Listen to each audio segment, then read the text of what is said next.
Assalamualaikum class. Welcome to your 10th lecture in brand management. Today's topic is designing and implementing brand strategies. तो brand strategies जो हैं हमने इनको discuss करना है in terms of three concepts. पहला concept है जो है हमारा that is strategy called brand architecture strategy. उसके बाद जो second हमारा point है that is brand portfolio. और थर्ड जो है वो है जी ब्रांड हायरार्की। तो ये तीन स्ट्रेटजीज़ हैं, तीन आइडियाज़ हैं जो कि इस टॉपिक के अंदर हम कवर करेंगे। राइट, सो 1.1 हेडिंग जो होगी आपके नोट्स में that is brand architecture strategy. So what is meant by brand architecture strategy? एक लॉन्ग टर्म स्ट्रेटजी है जिसमें आपने जो मेन उसके गोल्स हैं वो ये चीज़ें हैं कि जी to clarify brand awareness and to improve brand image. Brand awareness का कॉन्सेप्ट हमने पहले डिस्कस किया हुआ है। अवेयरनेस जो कस्टमर की अवेयरनेस है अबाउट योर प्रोडक्ट, जिसमें उसकी ब्रांड रिकग्निशन को क्लैरिफाई हमने करना है कि वो आपको दूसरे कंपेटिटर्स के ब्रांड से डिफ्रेंशिएट कर सके, रिकग्नाइज़ कर सके। अगर आपके ब्रांड का नाम लिया जाए तो वो पहचान जाए जल्दी। That is called brand recognition. And then the other point is brand recall. Recall जो होती है वो अगर उसके ज़हन में ऑलरेडी आपके ब्रांड का नाम है और जिस मार्केट में या जिस प्रोडक्ट कैटेगरी के लिहाज से आप compete कर रहे हैं मार्केट में, उस प्रोडक्ट कैटेगरी को जिक्र किया जाए उसके सामने, तो आपके प्रोडक्ट का नाम उसके ज़हन में पहले आता है कि नहीं। अगर पहले आता है तो दैट मीन्स कि काफ़ी स्ट्रॉन्ग ब्रांड रिकॉल है अबाउट योर प्रोडक्ट। तो स्मार्टफोन्स की अगर मिसाल लें तो अगर स्मार्टफोन का नाम लिया जाए सिर्फ एज अ प्रोडक्ट कैटेगरी, तो आपके ज़हन में पहले या तो आईफोन्स आएंगे या सैमसंग आएगा, बिकॉज उनकी ब्रांड रिकॉल जो है वो सबसे स्ट्रॉन्ग है आपके जहन में। तो इस चीज़ को क्लैरिफाई आपने करना है ब्रांड अवेयरनेस में। And the second thing is to improve the brand image. उसके जहन में आपके प्रोडक्ट के बारे में क्या इमेज है उसको इम्प्रूव करना। That is the long term strategy of brand architecture. उसको अचीव करने के लिए तीन स्टेप्स हैं। Step one is defining brand potential. Step two is identifying brand extension opportunities. Step three है branding new products and services. तो इन चीज़ों को हम वन बाय वन अभी डिस्कस करते हैं the next slide. So step one is defining brand potential. एक ब्रांड का जो पोटेंशियल होता है दैट मीन्स वो उसकी एबिलिटी किसी भी प्रोडक्ट की जो कि उसको एक ब्रांड में कन्वर्ट कर सके। कुछ कंपनीज होती हैं उनके पास ऐसे प्रोडक्ट्स होते हैं जो मशहूर होते हैं कस्टमर्स में, लेकिन वो उसको कम्प्लीटली यूटिलाइज़ नहीं कर रहे होते, उसकी ब्रांड की वैल्यू को मैक्सिमाइज़ नहीं कर रहे होते, उस तरह से मार्केट नहीं कर रहे होते। लोकली बहुत सारे ऐसे बिजनेसेस होते हैं जो उनके क्लाइंट्स तो हैं लेकिन वो उस तरह से उसको प्रमोट नहीं कर रहे हैं in the market. So potential उसका क्या है, उसकी कितनी इक्विटी आप बढ़ा सकते हैं, कितनी वैल्यू उसकी बढ़ा सकते हैं इन द मार्केट। उसके लिए एक प्रॉपर आप स्ट्रैटेजी बनाएं। Brand potential strategy that means first of all brand vision define करें। विजन जैसे विजन स्टेटमेंट्स होते हैं ऑर्गेनाइजेशंस के, एक लॉन्ग टर्म स्ट्रैटेजी डिफ़ाइन करें कि आप कैसे चाहते हैं कि लोगों के जहन में आपके ब्रांड के बारे में क्या इमेज बने और किस तरह से आप compete कर रहे हैं इन द मार्केट, कौन आपके राइवल्स हैं, आप वो कौन सी यूनिक सेलिंग प्रोपोजिशन है जो कि ऑफ़र कर रहे हैं लोगों को जो कि डिफरेंट है आपके मेन राइवल से। ब्रांड पर्सनैलिटी क्या है आपके प्रोडक्ट की, and all of these factors आपने एक डिफ़ाइन करना है डॉक्यूमेंट के अंदर your main brand vision. Vision define करने के बाद आप फिर ब्रांड पोजिशनिंग करते हैं, जो कि हमने काफ़ी डिटेल में ये चीज़ डिस्कस की है मिड से पहले। How to position yourself in the mind of consumer. Segmentation, targeting and positioning पूरी एक स्ट्रेटजी होती है जो आप डिफ़ाइन करते हैं कस्टमर एनालिसिस की बेस पे, कंपेरेटर एनालिसिस की बेस पे। तो इसमें चार एलिमेंट्स होते हैं पोजिशनिंग में, as we have previously discussed before mid term. एक तो उसका फ्रेम ऑफ रेफरेंस आप डिफ़ाइन करते हैं। फ्रेम ऑफ रेफरेंस हमेशा डिफ़ाइन होता है मार्केट के लिहाज से, कस्टमर कौन है, किसको आप सेल कर रहे हैं, कंपेरेटर कौन है, क्यों सेल कर रहे हैं। So all of these questions have to be answered. उसके बाद आप पॉइंट ऑफ पैरिटी को क्लैरिफाई करते हैं, which means point of parity is वो चीज़ें जो सिमिलर हैं आपके और कंपेरेटर के दरमियान, और पॉइंट ऑफ डिफरेंस भी वो चीज़ें जो कि आप डिफ्रेंशिएट कर रहे हैं जानबूझ के प्राइस के लिहाज से या क्वालिटी के लिहाज से। सो वो दोनों पॉइंट्स भी आप कंसिडर करेंगे पोजीशनिंग में। और आखिरी चीज़ होती है ब्रांड मैंट्रा, MANTRA। ब्रांड मैंट्रा एक शॉर्ट फ्रेज़ होता है जो कि आप बार बार रिपीट करते हैं अपनी प्रमोशनल कैंपेन्स में, और विद इन ऑर्गेनाइजेशन जो आपका मार्केटिंग डिपार्टमेंट है वो उस फ्रेज़ को, उस जुमले को मद्देनज़र रखता है कोई भी नई प्रमोशनल कैंपेन बनाने से पहले या फिर कोई प्रोडक्ट लॉन्च करने से पहले। तो इसकी एग्जांपल जैसे हमने पहले भी डिस्कस की है कि let's say you have a restaurant, आप एक रेस्टोरेंट चेन चला रहे हैं, तो आपका एक ब्रांड मैंट्रा जो है वो ये है जी, फ़न, फैमिली, फूड। ये तीन लफ्ज़ जो हैं ये बार बार आप रिपीट करते हैं मीटिंग्स के अंदर भी, प्रमोशनल मटेरियल के अंदर भी, ताकि आपका जो एक गोल है, जो ब्रांड की पर्सनैलिटी है, वो डिफ़ाइन होती जाए।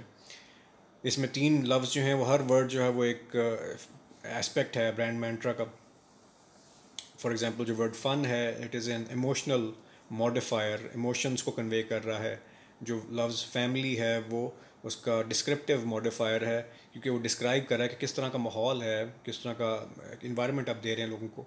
और फूड जो लफ्ज़ है वो उसका फंक्शनल मॉडिफायर है, जो कि शो कर रहा है कि आप एग्जैक्टली क्या चीज़ सेल कर रहे हैं। So this is an idea जो हमने प्रीवियसली भी डिस्कस किया हुआ है in this topic.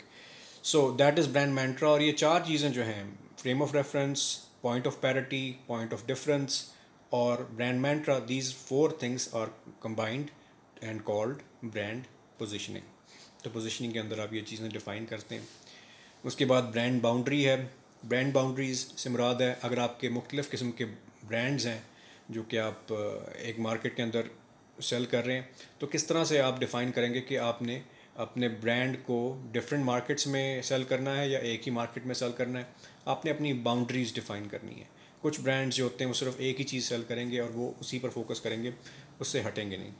Where as other brands के ज़्यादातर जो ब्रांड्स हैं उनकी कोशिश ये होती है कि अगर एक प्रोडक्ट कैटेगरी में वो कामयाब हुए हैं तो कोशिश करेंगे कि जी वो डिफरेंट किस्म की प्रोडक्ट कैटेगरीज़ में एंट्री करें। कुछ उनमें से रिलेटेड होंगे, जैसे नाइकी की मिसाल ले लें, वो ओरिजिनल जो उनकी प्रोडक्ट कैटेगरी थी दैट वाज शूज़, और शूज़ भी वो वाले जो कि एथलेटिक इवेंट्स में, स्पोर्ट्स में इस्तेमाल होते हैं। उसके बाद जब उनको वहाँ पे कामयाबी हुई तो मार्केटिंग के लिहाज से और ब्रांडिंग के लिहाज से उन्होंने फिर क्लोथ्स के अंदर भी एंट्री कर ली, क्लोथिंग इंडस्ट्री के अंदर, अपैरल इंडस्ट्री। और उसके बाद उन्होंने स्पोर्टिंग इक्विपमेंट भी बनाना शुरू कर दिया कि वो फुटबॉल्स फॉर एग्जांपल वो बनाने शुरू कर दिए उन्होंने। सो that is an example of brand boundary कि उन्होंने अपनी बाउंड्री जो है उसको एक्सपेंड किया और ज़्यादा बढ़ाया। किस हद तक बढ़ाना है, किस हद तक बढ़ा सकते हैं फाइनेंशियली, या फिर किस हद तक बढ़ा सकते हैं और आपकी ब्रांड की जो एक पहचान है वो ख़राब ना हो। अब जैसे रेड बुल की मिसाल है, red bull is an energy drink, लेकिन वो मुख्तलिफ स्पोर्टिंग इवेंट्स को स्पॉन्सर भी करते हैं, एक्सट्रीम स्पोर्ट्स को स्पॉन्सर करते हैं, फुटबॉल टीम्स को स्पॉन्सर करते हैं, इसमें फार्मूला 1 में भी हैं। सो उन्होंने एक्सपैंड किया, लेकिन आइडिया फिर भी सेम है कि जी एडवेंचर, एक्साइटमेंट, वो जो उनकी मेन ब्रांड मैंट्रा है वो हर जगह फिर भी आपको नज़र आता है। तो इस चीज़ को भी आपने क्लैरिफाई करना है डिफाइनिंग ब्रांड पोटेंशियल के अंदर। नेक्स्ट स्टेप जो है वो है ब्रांड एक्सटेंशन अपॉर्चुनिटीज़, और ये प्रीवियस पॉइंट से लिंक्ड है जो हमने अभी ब्रांड बाउंड्री वाली बात की थी कि अगर आपने एक्सपैंड करनी है अपनी बाउंड्री ब्रांड्स के लिहाज से तो किस तरह से कर सकते हैं, क्या अपॉर्चुनिटीज़ आपके पास अमूमन होती हैं। सो you have two types of brand extension opportunities. एक होती है जी लाइन एक्सटेंशन और एक होती है कैटेगरी एक्सटेंशन, और इन दोनों को हम डिस्कस करते हैं in terms of iPhones, Apple iPhones.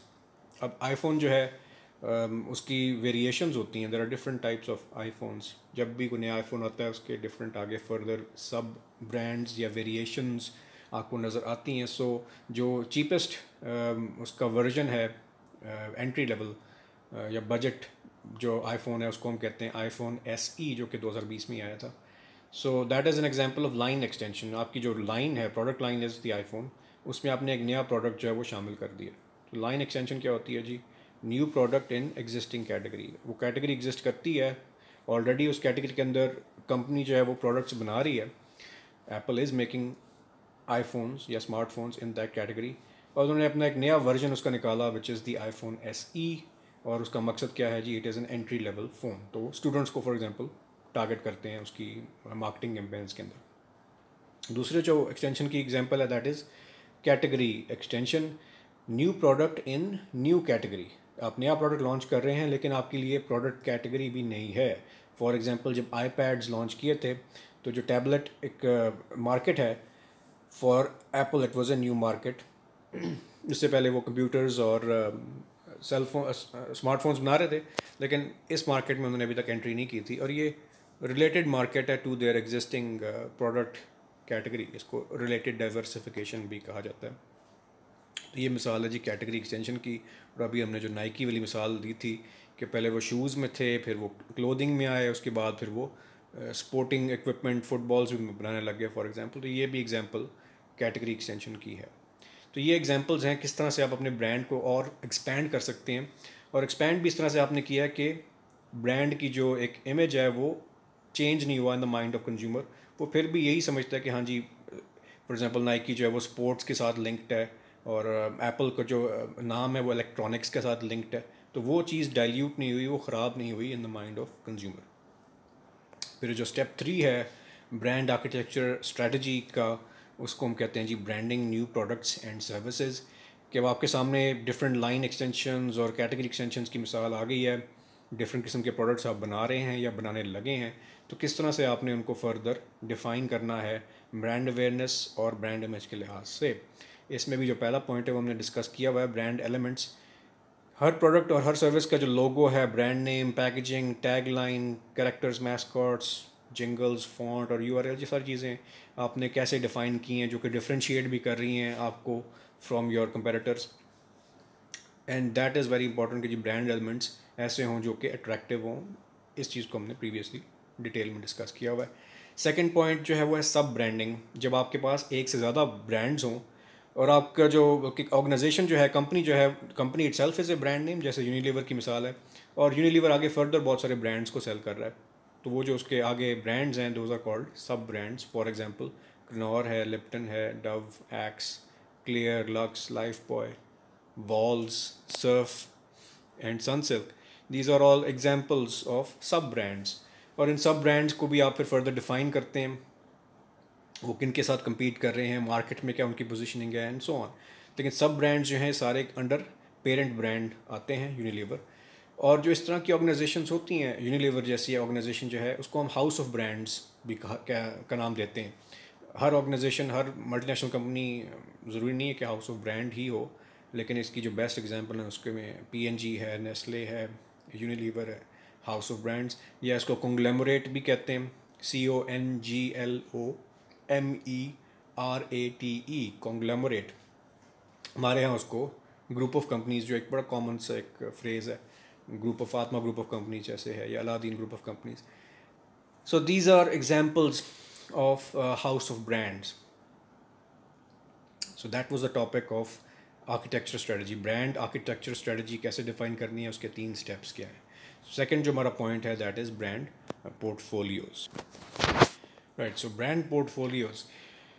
brand portfolio से क्या मुराद है? Simply जो आपके पास तमाम तर brands हैं at the current time, currently जो market में आप sell कर रहे हैं, those are your, that's called your current brand portfolio। जो फ्यूचर में आप लॉन्च करना चाह रहे हैं, that is called your future brand portfolio. जो प्रोडक्ट्स अभी आपके डिज़ाइन फेज़ में हैं फॉर एग्जांपल, या उसके बारे में आप रिसर्च कर रहे हैं मार्केट में। गोल क्या है जी पोर्टफोलियो बनाने का? 2 गोल्स हैं उसके। एक तो ये है कि आपने मैक्सिमाइज़ करना है ब्रांड कवरेज को, कि आपकी ब्रांड जो है वो कितनी मार्केट को कवर कर रहे हैं, कितने डिफरेंट प्रोडक्ट्स आपके कितने डिफरेंट सेक्टर्स या इंडस्ट्रीज़ को टारगेट कर रहे हैं। So that is called maximising brand coverage. जैसे यूनिलीवर की मिसाल है, आपने देखा कि प्रीवियस स्लाइड में कितने डिफरेंट उनके प्रोडक्ट्स थे, कुछ फूड एंड बेवरेज में थे, कुछ उनके क्लीनिंग प्रोडक्ट्स थे, कुछ उनके ब्यूटी केयर या डिओड्रेंट्स फॉर एग्जांपल उसमें आ जाते हैं, food and beverages and so on. So you have different kinds of products in different किस्म के जो उनकी इंडस्ट्रीज़ हैं, जिसको हम कलेक्टिवली FMCG भी कहते हैं, फास्ट मूविंग कंज्यूमर गुड्स, उन सबको वो कवर कर रहे हैं। सेकंड जो उसका गोल है ब्रांड पोर्टफोलियो का, that is minimise brand overlap. कि आपके जो डिफरेंट किस्म के ब्रांड्स अगर मार्केट में हैं तो वो एक दूसरे के साथ compete ना करें। सो इफ़ यू PNG या Unilever have 2 types of soaps, या नेस्ले के 2 किस्म के कॉफ़ी के ब्रांड्स हैं फॉर एग्जांपल, तो वो एक दूसरे के साथ compete ना कर रहे हैं। या 2 टाइप्स ऑफ डेयरी प्रोडक्ट्स हैं, तो वो एक दूसरे के साथ मार्केट में compete ना कर रहे हो, वो कंपेरेटर के प्रोडक्ट के साथ compete कर रहे हो, रादर देन कस्टमर जो है वो आपके ब्रांड्स के बीच में उसको चॉइस करनी पड़ रही हो। तो इतना आपस में उनके डिफरेंस हो, इतनी डिफ्रेंसीशन हो, मार्केट डिफरेंट मार्केट्स को वो केटर कर रहे हों, प्राइस के लिहाज से, क्वालिटी के लिहाज से, जो कोर कस्टमर वैल्यू जो प्रोवाइड कर रहे हैं, नीड जो सेटिस्फाई कर रहे हैं कस्टमर की, उस लिहाज से वो डिफरेंट हो इन द माइंड ऑफ कंज्यूमर, ताकि ओवरलैप ना हो। जब आप अपने साथ ही compete करने लग जाएंगे मार्केट में, अपनी ही सेल्स आप खा रहे होंगे मार्केट में, इसको कहते हैं जी कैनिबलाइजेशन। कैनिबल लफ्ज़ जो है दैट मीन्स आदमखोर, जो अपनी ही नस्ल खाता है। तो अगर प्रोडक्ट्स के ऊपर वो कॉन्सेप्ट अप्लाई करें तो उसको कैनिबलाइजेशन हम कहते हैं।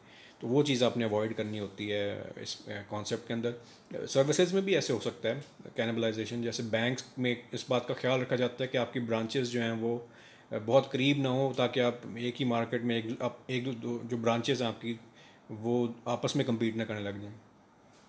So that is minimising brand overlap. Portfolio के अंदर जो आपके डिफरेंट किस्म के ब्रांड्स होंगे, वो किस तरह के ब्रांड्स हो सकते हैं, उसकी कुछ टाइप्स आगे मेंशन्ड हैं। So first is flagship brand. आपका जो मेन ब्रांड है, जो सबसे ज़्यादा कामयाब है, सबसे ज़्यादा मशहूर है और उसकी अवेयरनेस सबसे ज़्यादा है इन द मार्केट, उसको हम फ्लैगशिप ब्रांड कहते हैं। जैसे कोक है, कोका कोला कंपनी जो है उसका जो सबसे बड़ा ब्रांड है दैट इज़ कोक इटसेल्फ। उसके बाद एप्पल की मिसाल है कि आईफोन्स जो हैं वो उनके फ्लैगशिप ब्रांड्स हैं। टू सम एक्सटेंड आप आईपैड्स का भी नाम ले सकते हैं, लेकिन आईफोन ज़्यादा उनका वैसे मेन ब्रांड है। फ्लैंकर्स उसके बाद जो सेकंड टाइप है ब्रांड की। फ्लैंकर जो है that is not the main brand, लेकिन वो सपोर्टिंग रोल प्ले कर रहा होता है मेन ब्रांड के लिए। इसको फाइटर ब्रांड भी हम कहते हैं।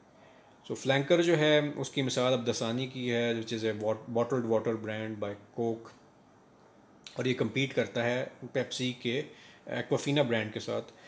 और इसकी रीज़न क्या होती है जी, why do you launch a flanker brand या फाइटर ब्रांड क्यों लॉन्च किया जाता है? क्योंकि आप चाहते हैं कि जो मेन नाम है ब्रांड का विच इज़ कोक, वो बार बार इस्तेमाल ना करें आप। अगर कोक बॉटल्ड वाटर होता फॉर एग्ज़ाम्पल, जो उसकी बॉटल्ड वाटर है उस पर भी कोक लिखा हो, या कोका कोला वाटर लिखा हो, या कोई इस तरह का नाम यूज़ किया जा रहा हो, तो फिर उसका जो मेन ब्रांड का नाम है वो डाइल्यूट हो जाता है, उसकी वैल्यू कम हो जाती है, उसकी जो आपने एक इमेज बनाया होता है वो डिफरेंट लोगों के जहन में डिफरेंट इमेजेस बनना शुरू हो जाते हैं उस ब्रांड के बारे में। तो आप फिर नए ब्रांड के लिए नया नाम इस्तेमाल करेंगे, like Dasani which was originally Kinley, और वो उसके अलग एथिकल कंसर्न्स थे, उसकी वजह से नाम उनको रीब्रांड करना पड़ा था।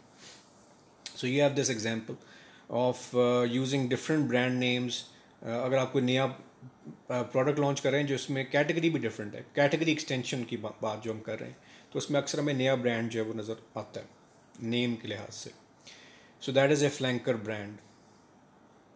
उसके बाद है जी कैश काओ, वो ब्रांड जो कि हो सकता है कि फर्दर उसके मार्केट शेयर के लिहाज से वो इंक्रीज़ नहीं आप उसको कर सकते प्रमोशनल कैंपेन्स के ज़रिए, लेकिन वो फिर भी एक हाई सेलिंग प्रोडक्ट है। और बेशक वो मेन ब्रांड आपका नहीं भी रहा, लेकिन अभी भी वो बहुत सेल करता है मार्केट में, उसके अभी भी कस्टमर्स हैं, तो आप फिर भी उसको मार्केट में रखते हैं as a cash cow brand. Example में आपके सामने जिलेट की एग्जाम्पल्स हैं दो, ट्रैक 2 या और सेंसर एक्सेल जो ब्रांड्स हैं। उनका जो फ्लैगशिप ब्रांड है जिलेट का, it is mark 3, main brand is mark 3, लेकिन उसके लॉन्च होने के बावजूद भी वो अपने जो पुराने उनके ब्रांड्स थे ट्रैक 2 और सेंसर, वो फिर भी सेल करते हैं। आई थिंक शायद सेंसर जो अब फेज़ आउट कर दिया उन्होंने, लेकिन track 2 still sold in the market. तो ये कैश काउ की एग्जांपल है। और अक्सर की दफ़ा कैश काउ में आहिस्ता आहिस्ता आपको लॉस होना भी शुरू हो जाता है। जो इकोनॉमिक्स का कॉन्सेप्ट होता है जी, मार्जिनल यूटिलिटी के आफ्टर सम टाइम आपको प्रॉफिट मार्जिन कम होंगे, लेकिन फिर भी उसका जो प्रोडक्ट लाइफ साइकिल है वो अभी भी इतना लंबा है, उसका डिक्लाइन फेज़ इतना लंबा है कि आप उसको फिर भी यूज़ कर सकते हैं अनटिल ऐसा एक स्टेज आ जाए कि उसको प्रमोट करने में या उसको बनाने में आपको लॉस ज़्यादा हो रहा है और उससे आपको कमाई कम हो रही है। So you have these type of brands as well, cash cow brands. उसके बाद है जी लो एंड एंट्री लेवल, जैसे हमने पहले ही डिस्कस किया था 11C की मिसाल, और हाई एंड प्रेस्टीज ब्रांड, ये उसका बिल्कुल ऑपोजिट है। अब with in one product line, जो आईफोन 11 की जो एक लाइन प्रोडक्ट लाइन है, उसमें जो लो एंड वर्जन है उसका वो SE है, और जो हाईएस्ट एंड जो प्रेस्टीज ब्रांड उनका है वो है प्रो मैक्स। आईफोन 11 प्रो भी है, उसके बाद प्रो के बाद प्रो मैक्स भी है। तो वो उसमें सबसे ज़्यादा फीचर्स होंगे, it will be the most expensive और एक्सक्लूसिव। तो वो दोनों आपके पास ऑप्शंस कई दफ़ा ब्रांड पोर्टफोलियोज़ में होती हैं, एंट्री लेवल ब्रांड कौन सा है और जो हाईएस्ट जो आपका बेस्ट वर्जन है उस ब्रांड का वो कौन सा। तो ब्रांड पोर्टफोलियो में हम इन चीज़ों को प्रॉपरली ऑर्गेनाइज करते हैं, डिफ्रेंशिएट करते हैं, और आपको ज़्यादा बेहतर आइडिया होता है कि आपके जो ब्रांड्स हैं उनका आपस में क्या रिलेशनशिप है, मेन ब्रांड कौन सा है, सेकंड नंबर पे कौन है, थर्ड पे कौन है, उसका फंक्शन क्या है, किस वजह से आप उसको प्रमोट कर रहे हैं मार्केट के अंदर। सो that is your brand portfolio. ये काफ़ी इंपॉर्टेंट डॉक्यूमेंट है जिसकी मदद से फिर आप बेहतर स्ट्रेटजीज बना सकते हैं अपनी तमाम ब्रांड्स की। नेक्स्ट और जो लास्ट पॉइंट है that is brand hierarchy. Hierarchy means दर्जा बंदी, लेवल्स आपने डिफ़ाइन किए होते हैं ब्रांड के within organisation based on एक तो ऑर्गेनाइजेशन लेवल पर, उसके बाद डिफरेंट प्रोडक्ट लाइंस के लेवल पे, इंडिविजुअल जो आपके प्रोडक्ट्स हैं, और फिर उनके अंदर फर्दर जो वेरिएशंस हैं उसके लेवल पर। इसकी एग्जांपल आगे गिवन है मर्सिडीज़ की। इसकी फॉर एग्जांपल जो पेरेंट कंपनी है मर्सिडीज़ की, उसका नाम है Daimler AG. So Mercedes Benz is owned by Daimler AG. वो कॉरपोरेट ब्रांड है, ठीक है जी। The first category is corporate brand. सबसे हाईएस्ट लेवल पे जो ब्रांड होता है दैट इज़ कॉरपोरेट ब्रांड। उसके बाद जो कॉरपोरेट कंपनी है, जो पेरेंट कंपनी है डायमलर, वो दो मेन ब्रांड्स को ओन करती है। एक तो मर्सिडीज़ बेंज खुद है, और दूसरा स्मार्ट के नाम से जो स्मार्ट इलेक्ट्रिक कार्स वो बनाते हैं, वेरी स्मॉल सिटी कार्स। तो ये दो बड़े ब्रांड्स उनके हैं। इसको फैमिली ब्रांड का नाम दिया जाता है। सो मर्सिडीज़ बेंज इटसेल्फ जो है वो फैमिली ब्रांड है, क्योंकि उसके अंडर बहुत सारे ब्रांड्स आते हैं। फैमिली ब्रांड को हम हाउस ऑफ ब्रांड्स भी कह सकते हैं। फॉर एग्जांपल एक उनकी ब्रांड जो है मर्सिडीज़ की, it is a sports car called SL, ठीक है जी। SL क्लास जो उनकी होती है, it is a type of 2 seater sports car. अब SL जो बैज है मर्सिडीज़ का जो कार के पीछे लगा होगा, that's is example of individual brand, क्योंकि उनके डिफरेंट क्लासेस हैं, C क्लास है, S क्लास है। SL क्लास जो है ये 2 सीटर स्पोर्ट्स कार है। जो SL क्लास का एक वर्जन है 63 AMG वर्जन, वो सबसे ज़्यादा पावरफुल वर्जन है इन terms of horse power, engine and so on. तो वो जो वर्जन है उसका SL का 63 AMG वर्जन, उसको मॉडिफायर कहते हैं, ठीक है जी। विद इन वन प्रोडक्ट आपकी जब वेरिएशंस आ जाती हैं, जैसे कार्स के अंदर होती हैं इंजन के लिहाज से, हॉर्स पावर के लिहाज से, उसको मॉडिफायर कहते हैं। तो ये 4 लेवल्स हैं ब्रांड हायरार्की में जो कि आप डिफ़ाइन करते हैं। इसकी एक और मिसाल भी हम दे सकते हैं। Let's use a very simple local example. जैसे लेज़ है, लेज़ जो चिप्स हैं इट इज़ ओन्ड बाय फ्रीटो ले, और फ्रीटो ले जो है it is owned bye Pepsi, ठीक है जी। अब जो कॉरपोरेट ब्रांड है इस एग्जांपल में, वो पेप्सी को जो है that is the corporate brand, parent company. Pepsi को ओन करती है फ्रीटो ले को। फ्रीटो ले जो है वो फैमिली ब्रांड के लिहाज से हम इस हायरार्की में डालेंगे। फ्रीटो ले ओन करता है लेज़ को भी, और वो चीटोस को भी ओन करता है, ठीक है जी।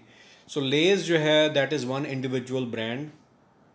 और लेज़ के अंदर आगे फर्दर मॉडिफायर्स किस तरह के होते हैं जी। कुछ लेज़ जो होते हैं वो मसाला लेज़ होते हैं, कुछ फ्रेंच चीज़ हैं, कुछ सॉल्टेड हैं, और उसके अलावा पेपरिका भी है, और योगर्ट एंड हर्ब भी है। सो वो जो वेरिएशन है टेस्ट के लिहाज से और पैकेजिंग के लिहाज से, वो मॉडिफायर कहलाएगा इस एग्जांपल में। और लेज़ वेवी जो है वो भी मॉडिफायर है, क्योंकि वेवी भी लेज़ के अंडर आता है। सो दीज आर 2 एग्जांपल्स, एक तो मर्सिडीज़ के लिहाज से होगी और एक हमने लोकल एग्जांपल डिस्कस कर ली लेज़ के लिहाज से। सो that is the idea of brand hierarchy. कि आप कंपनी के लिहाज से कंपनी को ओन कौन करता है, पेरेंट कंपनी, फिर फैमिली ब्रांड मींस कि जो कलेक्शन ऑफ डिफरेंट प्रोडक्ट्स आप सेल कर रहे हैं वो किस तरह से आप डिफ़ाइन कर रहे हैं।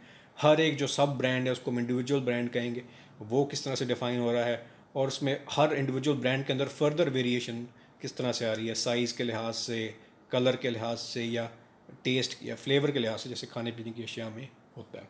So that is the idea of brand hierarchy. That is all for today. इसका 1 पेज समरी आपने सबमिट करानी है, and hopefully try to do it by Thursday. Deadline उसकी होती है हर वीक, क्योंकि उसके बाद हमने आपकी अटेंडेंस जो है वो सबमिट करानी होती है हेड ऑफ डिपार्टमेंट को। Thank you.